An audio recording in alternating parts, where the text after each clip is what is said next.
Hi hello friends, welcome to ವಿತ್ಸ್ fashion.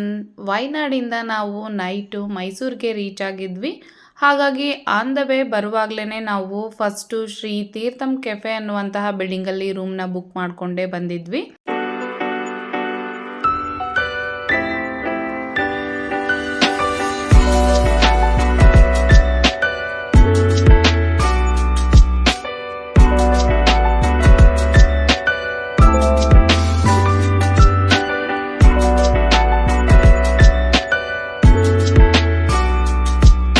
Room ಅಂತೂ ತುಂಬಾ ನೀಟಾಗಿ ಕ್ಲೀನಾಗಿ ಇದ್ದಿದ್ದರಿಂದ ಹಾಗೆಯೇ ಪ್ರೈಸ್ ಕೂಡ ರೀಸ್ನೇಬಲ್ ಆಗಿದ್ದರಿಂದ ನಮಗಂತೂ ರೂಮ್ಸು ತುಂಬಾ ಇಷ್ಟ ಆಯಿತು.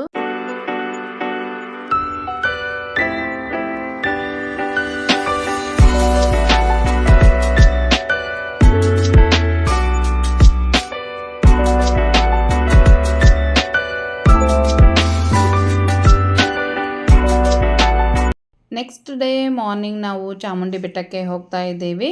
ಇದು ಮೈಸೂರಿಂದ 13 ಕಿಲೋಮೀಟರ್ ದೂರದಲ್ಲಿದೆ ಅಷ್ಟೇ.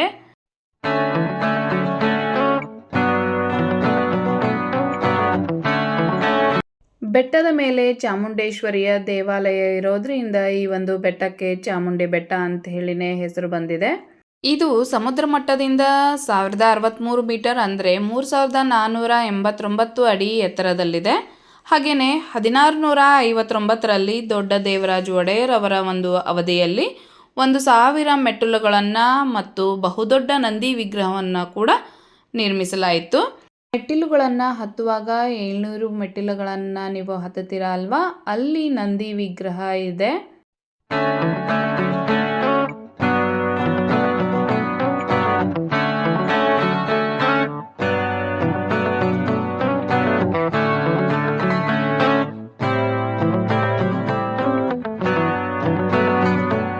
ನಾವಿವಾಗ ಚಾಮುಂಡಿ ಬೆಟ್ಟಕ್ಕೆ ರೀಚ್ ಆಗಿದ್ದೀವಿ. ಮೊದಲಿಗೆ ವೆಹಿಕಲ್ನ ಪಾರ್ಕ್ ಮಾಡೋದು ತುಂಬಾ ಈಸಿ ಆಯಿತು. ಆದರೆ ಇಲ್ಲಿ ಪಾರ್ಕಿಂಗ್ ವ್ಯವಸ್ಥೆ ನೀಟಾಗಿ ಇಲ್ಲದೆ ಇರೋದ್ರಿಂದ ಹೊರಗಡೆ ವೆಹಿಕಲ್ನ ತೊಗೊಂಡು ಬರುವಾಗ ತುಂಬಾ ಟೈಮ್ ಆಯಿತು. ಮೈಸೂರಿಗೆ ಬಂದಾಗ ನಾವು ಇಲ್ಲಿ ಚಾಮುಂಡೇಶ್ವರಿಯ ದರ್ಶನವನ್ನು ಪಡ್ಕೊಂಡು ಚಾಮುಂಡೇಶ್ವರಿಯ ಕೃಪೆಗೆ ಪಾತ್ರರಾಗಬೇಕು. ಹಾಗಾಗಿ ನಾವು ಫಸ್ಟು ಚಾಮುಂಡೇಶ್ವರಿಯ ದರ್ಶನವನ್ನು ಪಡ್ಕೊಂಡ್ವಿ. ಚಾಮುಂಡೇಶ್ವರಿಯನ್ನು ಭುವನೇಶ್ವರಿ ಅಂತ ಹೇಳಿ ಕರೀತಾರೆ, ಭುವನ ಸುಂದರಿ ಅಂತ ಕರೀತಾರೆ, ಭುವನ ಮನೋಹರಿ, ತ್ರಿಪುರ ಸುಂದರಿ, ಭುವನ ಗಾಂಧಾರಿ. ಹಾಗೆಯೇ ಮಹಿಷಾಸುರನನ್ನು ಸಂಹಾರ ಮಾಡಿದ್ದಕ್ಕಾಗಿ ಇವಳನ್ನು ಮಹಿಷಾಸುರ ಮರ್ದಿನಿ ಅಂತ ಹೇಳಿನೂ ಕರೀತಾರೆ. ಹಾಗೆಯೇ ಮನೋನ್ಮಣಿ ಅಂತ ಹೇಳಿ ಇನ್ನೂ ನಾನಾ ಹೆಸರುಗಳಿಂದ ಚಾಮುಂಡೇಶ್ವರಿಯನ್ನು ಕರೀತಾರೆ. ಚಾಮುಂಡೇಶ್ವರಿಯನ್ನು ಇನ್ನು ಯಾವ್ಯಾವ ಹೆಸರುಗಳಿಂದ ಕರೀತಾರೆ ಅನ್ನೋದನ್ನು ನೀವು ಕೂಡ ಕಮೆಂಟ್ ಬಾಕ್ಸಲ್ಲಿ ತಿಳಿಸಿ. ಇನ್ನೂ ಯಾವ್ಯಾವ ಹೆಸರುಗಳಿಂದ ಕರೀತಾರೆ ಅನ್ನುವಂಥದ್ದನ್ನು ನಾವು ಕೂಡ ತಿಳ್ಕೊಳ್ತೀವಿ.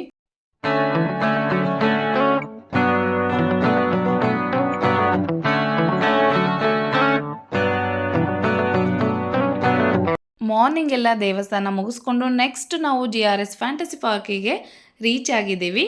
ವೀಕ್ ಡೇಸಲ್ಲಿ 10:30 to 7 o'clockವರೆಗೂ ಓಪನ್ ಇರುತ್ತೆ. ಅದೇ ನೀವು ಸಂಡೇ ಅಥವಾ ನ್ಯಾಷನಲ್ ಹಾಲಿಡೇ ಇದ್ದಾಗ 10:30 to 8 o'clockವರೆಗೂ ಇದು ಓಪನ್ ಇರುತ್ತೆ. ಸ್ನೋ ಪಾರ್ಕ್ ಟಿಕೆಟ್ ಪ್ರೈಸ್ ನಿಮಗೆ ಅಡಲ್ಟ್ಸ್ಗೆ 499 ಇರುತ್ತೆ. ಅದೇ ನೀವು ಚಿಲ್ಡ್ರನ್ಸ್ಗೆ ಆದರೆ 399 ರೂಪೀಸ್ ಇರುತ್ತೆ. ಇದು ಯಾವಾಗಲೂ ಒಂದೇ ರೀತಿಯಲ್ಲಿ ಇರೋದಿಲ್ಲ, ಆವಾಗ ರೇಟ್ ಕೂಡ ವೇರಿಯೇಷನ್ ಆಗುತ್ತೆ. ಹಾಗೆಯೇ ನೀವು ಸ್ನೋ ಪಾರ್ಕ್ ಅಷ್ಟೇ ನೀವು ಆಟ ಆಡ್ತೀರಾ ಅನ್ನೋದಾದರೆ 1 hour ಅಷ್ಟೇ ಇರುತ್ತೆ ಅದು. ನೀವು ವಾಟರ್ ಪಾರ್ಕ್ ಮಾತ್ರ ನಾವು ಆಟ ಆಡ್ತೀವಿ ಅನ್ನೋದಾದರೆ ಅಡಲ್ಟ್ಸ್ಗೆ 1300 ರೂಪೀಸ್ ಇರುತ್ತೆ, ಅಂದರೆ 1300 ರೂಪಾಯಿ ಇರುತ್ತೆ. ಹಾಗೆಯೇ ಚಿಲ್ಡ್ರನ್ಸ್ಗೆ ಆದರೆ ನಿಮಗೆ 1160 ರೂಪಾಯಿ ಚಾರ್ಜ್ ಇರುತ್ತೆ. ನಿಮಗೆ ಲಗೇಜ್ ಏನಾದರೂ ಇಡಬೇಕು ಅಂದರೆ ಲಾಕರ್ ಬೇಕಾಗುತ್ತಲ್ವ, ಅದಕ್ಕೋಸ್ಕರ 500 ರೂಪೀಸ್ ನೀವು ಪೇ ಮಾಡಿದರೆ ನಿಮಗೆ ಒಂದು ಲಾಕರ್ ಕೊಡ್ತಾರೆ. ಅದನ್ನು ನೀವು ಲಾಕರ್ನ ಯೂಸ್ ಮಾಡಿಕೊಂಡು ನೆಕ್ಸ್ಟ್ ನೀವು ವಾಪಸ್ ಬರುವಾಗ ಲಾಕರ್ ಕೀನ ನೀವು ರಿಟರ್ನ್ ಮಾಡಿದರೆ ನೀವು ಕಟ್ಟಿರುವಂಥ 500 ರೂಪೀಸ್ ಕೂಡ ಅವರು ನಿಮಗೆ ರಿಟರ್ನ್ ಮಾಡ್ತಾರೆ. ಇಲ್ಲಿ ಲೈಲಾನ್ ಬಟ್ಟೆಗಳನ್ನು ಯೂಸ್ ಮಾಡಬೇಕು. ನೀವು ಅಕಸ್ಮಾತಾಗಿ ತೊಗೊಂಡು ಹೋಗದೇ ಇದ್ದರೆ ನಿಮಗೆ ಚಿಕ್ಕವರಿಂದ ಹಿಡಿದು ದೊಡ್ಡೋರವರೆಗೂ ಕೂಡ ಇಲ್ಲಿ ನಿಮಗೆ ಆ ಲೈಲಾನ್ ಬಟ್ಟೆಗಳು ಸಿಗ್ತವೆ. ಫಸ್ಟು ಡ್ರೈ ಬಟ್ಟೆನಲ್ಲಿ ಆಟ ಆಡುವಂತಹ ಎಲ್ಲ ಆಟಗಳನ್ನು ಆಟ ಆಡಿಬಿಡಿ. ಇಲ್ಲ ಅಂದರೆ ಬಟ್ಟೆ ಏನಾದರೂ ವೆಟ್ ಆದರೆ ಅಲ್ಲಿ ನಿಮಗೆ ಆಟ ಆಡೋದಕ್ಕೆ ಅವಕಾಶ ಮಾಡಿಕೊಡೋದಿಲ್ಲ. ಸಾಕಷ್ಟು ಟೈಮ್ ಏನೋ ಇರುತ್ತೆ, ಆದರೆ ಪ್ರತಿಯೊಂದು ಗೇಮ್ಗೂ ಕೂಡ ಎಲ್ಲರೂ ಲೈನಲ್ಲೇ ನಿಂತ್ಕೊಂಡಿರ್ತಾರೆ. ಒಬ್ರದ್ದಾದ್ಮೇಲೆ ಮತ್ತೊಬ್ಬರು ಹೋಗಬೇಕಾಗುತ್ತೆ. ಅಥವಾ ಗ್ರೂಪಲ್ಲಿ ಆಡುವಂತಹ ಗೇಮ್ಗಳಾದರೆ ಬೇಗ ಬೇಗ ನೀವು ಆಟ ಆಡ್ಬೋದು. ಆದರೆ ಸಿಂಗಲ್ಲಾಗಿ ಆಟ ಆಡುವಂಥವು ಮಾತ್ರ ನೀವು ವೆಯ್ಟ್ ಮಾಡಿ ಆಟ ಆಡೋದ್ರಿಂದ ಟೈಮ್ ಬೇಗನೆ ಹೋಗಿಬಿಡುತ್ತೆ. ಹಾಗಾಗಿ ಫಸ್ಟು ನಿಮಗೆ ಯಾವುದು ಕಂಫರ್ಟಬಲ್ ಅಂತ ಅನಿಸುತ್ತೋ ಆ ಒಂದು ಗೇಮ್ಗಳನ್ನು ಫಸ್ಟು ನೀವು ಆಟ ಆಡಿಕೊಂಡು ಮುಗಿಸ್ಕೊಂಡ್ಬಿಡಿ. ನೆಕ್ಸ್ಟು ನಿಮಗೆ ದೊಡ್ಡದಾಗಿರುವಂತಹ ಗೇಮ್ಗಳೇನಿರ್ತಾವಲ್ವ ಅದನ್ನು ನೆಕ್ಸ್ಟ್ ನೀವು ಕ್ಯೂವಲ್ಲಿ ಆಟ ಆಡಿದರೂ ಕೂಡ ನಿಮಗೆ ಟೈಮ್ ಸೇವ್ ಆಗುತ್ತೆ.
ಮಧ್ಯಾಹ್ನದ ಊಟಕ್ಕೆ ನೀವು 120 ರೂಪೀಸಿಂದ 250 ರೂಪೀಸ್ವರೆಗೂ ಕೂಡ ಅಲ್ಲಿ ಊಟದ ಕೂಪನ್ ಸಿಗುತ್ತೆ. ಹೋಳಿಗೆ ಊಟ, ಚಪಾತಿ, ತಂದೂರಿ ಹಾಗೆ ಚೈನೀಸ್ ಐಟಮ್ಗಳು ಕೂಡ ನಿಮಗೆ ಇಲ್ಲಿ ಊಟಕ್ಕೆ ಸಿಗುತ್ತೆ. ನಮಗೆ ಬೇಕಾಗಿರುವಂಥದ್ದನ್ನು ಆರ್ಡರ್ ಮಾಡಿಕೊಂಡು ಊಟ ಮಾಡಬೇಕು. ಟಿಕೆಟ್ ತೊಗೊಂಡಿರ್ತೀರ ಅಲ್ವಾ, ಅದು ಎಂಟ್ರಿ ಆಗೋದಕ್ಕೆ ಮಾತ್ರ ಇರುತ್ತೆ. ಒಳಗಡೆ ನೀವು ಊಟ ಆಗಲಿ ಅಥವಾ ಏನಾದ್ರೂ ಐಸ್ ಕ್ರೀಮ್ ತಿನ್ನೋದಾಗಲಿ, ಏನೇ ಒಂದು ತೊಗೊಂಡ್ರು, ಡ್ರೆಸ್ ತೊಗೊಳ್ಳೋದಾಗಲಿ, ಏನೇ ತೊಗೊಂಡ್ರು ಕೂಡ ನೀವು ಅದಕ್ಕೆ ಎಕ್ಸ್ಟ್ರಾ ನೀವೇ ಪೇ ಮಾಡಬೇಕಾಗುತ್ತೆ.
5:30ಗೆ ಎಲ್ಲ ಗೇಮ್ಸ್ನ ಕ್ಲೋಸ್ ಮಾಡಿಬಿಡ್ತಾರೆ. ನೆಕ್ಸ್ಟು ಕೆಲವೊಂದಷ್ಟು ಪ್ರೋಗ್ರಾಮ್ನ ಅಲ್ಲಿ ಅರೇಂಜ್ ಮಾಡಿರ್ತಾರೆ. ಮ್ಯಾಜಿಕ್ ಶೋ ಇರುತ್ತೆ, ಮಕ್ಕಳಿಗೆ ಸ್ಟೇಜ್ ಮೇಲೆ ಹೋಗಿ ಡ್ಯಾನ್ಸ್ ಕೂಡ ಮಕ್ಕಳು ಮಾಡಬಹುದು. ಹಾಗೆಯೇ ಕಪಲ್ಸ್ಗೆ ಕೆಲವೊಂದಷ್ಟು ಗೇಮ್ಗಳನ್ನು ಕಂಡಕ್ಟ್ ಮಾಡಿರ್ತಾರೆ, ನೀವು ಕೂಡ ಪಾರ್ಟಿಸಿಪೇಟ್ ಮಾಡ್ಬೋದು. ಹಾಗೆಯೇ ಕೆಲವೊಂದಷ್ಟು ಸ್ಟಂಟ್ಗಳನ್ನು ಮಾಡಿ ನಮಗೆಲ್ರಿಗೂ ಎಂಟರ್ಟೈನ್ಮೆಂಟ್ ಮಾಡ್ತಿರ್ತಾರೆ. ನೀವು ಟೈಮ್ ಇದ್ದರೆ ಇದನ್ನೆಲ್ಲ ನೋಡಿಕೊಂಡು ಎಂಜಾಯ್ ಮಾಡಿ.